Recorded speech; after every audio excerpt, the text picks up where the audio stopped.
পরবর্তী প্রধানমন্ত্রীর বাসভবন বিষয়ে সেটা পরবর্তীতে আলোচনা হবে। এখন আমাদের যে প্রধান উপদেষ্টা ডক্টর মোহাম্মদ ইউনূস তিনি যেখানে আছেন যমুনাতে তিনি সেখানেই থাকবেন। আর যেটা বললেন যে হচ্ছে এখন যে অবস্থা এখন আমরা ভিতরে দেখতে পেয়েছি যে এখানে হচ্ছে প্রচুর দেওয়াল লিখন আছে, গ্রাফিতি আছে। যারা সেদিন এসেছিলেন স্টুডেন্টরা এসেছিলেন তারা তাদের ক্ষোভ প্রকাশ করেছেন এবং এখানে অনেকে মানে যে কিছু ফার্নিচার আসবাবপত্র যেগুলো হচ্ছে লুটপাট হয়েছিল সেগুলো কিন্তু মানুষ আবার রেখে গেছে, সেগুলোও সংরক্ষণ করা হয়েছে এবং ভাঙচুর রয়েছে। মানুষের ক্ষোভের বহিঃপ্রকাশ পুরা বিল্ডিংটার চারিদিকে আসলে ছড়িয়ে রয়েছে।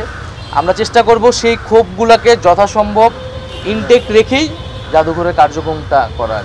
1 টাকা দিয়ে তো মালিকানা নিয়ে নেওয়া হয়েছিল না?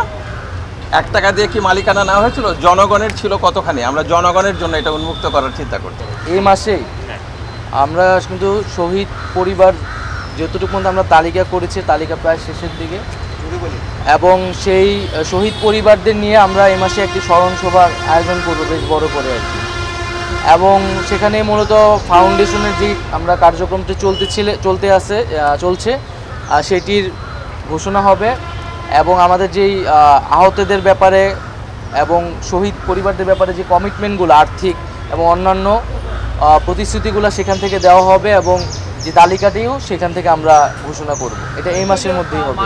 আমরা এই ব্যাপারে খুব সিরিয়াসলি দেখছি। আমরা এই ধরনের ঘটনা যেন না ঘটে সেটার জন্য উদ্যোগ নিচ্ছি এবং বারে বারেই আমরা এই ব্যাপারে আমাদের নিজেদের পক্ষ থেকে যতদূর এই আইন শৃঙ্খলা রক্ষাকারী বাহিনীকে ডিপ্লয় করে কাজ করা যায় সেটা চেষ্টা করছি। আমরা এটা একেবারেই গ্রহণযোগ্য না, এটা বারে বারে বলেছি। আমরা এর বিরুদ্ধে প্রথম দিন থেকে এটা অবস্থান নিয়েছি।